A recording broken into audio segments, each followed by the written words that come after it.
emthethweni awubuzwa kuphela imithetho eshawa yithi.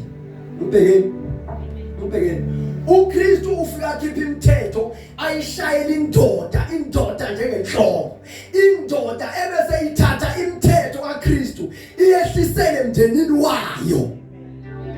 Ngani ngibheke ngikhuluma la uyazi ukuthi noma ubaba nganolaka ahlonipheka sabe ingane ziyakwazi ukweqa umthetho wakhe. Buka, the best thing that a man can give umndeni is Jesus. The best thing that a man can give abantwana bakhe is Jesus. More than money, more than ilalo zakhe. Ngoba ilalo zakhe mayengekho bayikhohlwa. So the best thing angabanikeza basaba uNkulunkulu. Mabesaba uNkulunkulu they will obey the rules. Whether indoda ikhona noma yikho. As the man ngiyaliphamisela uJesu izwi, nowesifazane akufanele aphamisele inhloko yakhe izwi.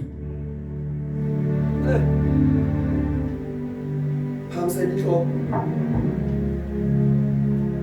Angina ukuthi inhloko into engenhle. Mhlawumbe ke sikhulume kanjani into enhloko. Kuthiwa ibandla lingumzimba. Angithi kuthiwa ibandla lini? Bese kuthiwa uKristu yini? Niyazi ukuthi ukuphila komuntu konke kusekhaya. Ngiyikhulume lento ngithi yonke into edonsa ayewumsipha kuwe idonsa iye ngemuva udonsa ngamaspinal cord kuze kuphi? Niyabona ukuthi ukuphila komuntu kusele kuphi? So akwazi family cannot move without him. Ngizathi manje umuntu wakho ukuthi asishade ngoba lento esiyenza ayikho right. Ujethi sihliphiza iplan kaNkulunkulu. Alomfihlile olokhu ungamvezi. Lokhu usho ukuthi inteki lakhe kuphela. Nayi iphumela obala ngayo ngoba lihliphiza iplan kaNkulunkulu.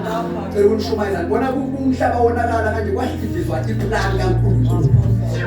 Kwahliphiswa iplan kaNkulunkulu manje noma ngabe siyazama ukulungisa silungisa ngendlela sizama ukulungisa ngesonto kanti kufanele kubuyiselwe iplan kaNkulunkulu ukuthi uNkulunkulu wathatha uAdam wamusa kuEva ufike wathi uAdam ababona uEva wathi lo yithambo lamathambo ami wathi lo inyama yami wathi ngiyaqala ubona into efana nami ngokubeke wabona amabhubesi wabona abafani naye wabona inyoka wayibona ayifani naye wabona imbuzi wabona inkomo wathi ayifani naye wabona wesifazane wathi lo yithambo lamathambo ami wathi inyama yenyama yami eqala ubona into efana naye wasethi uNkulunkulu izala nami eseba hlangani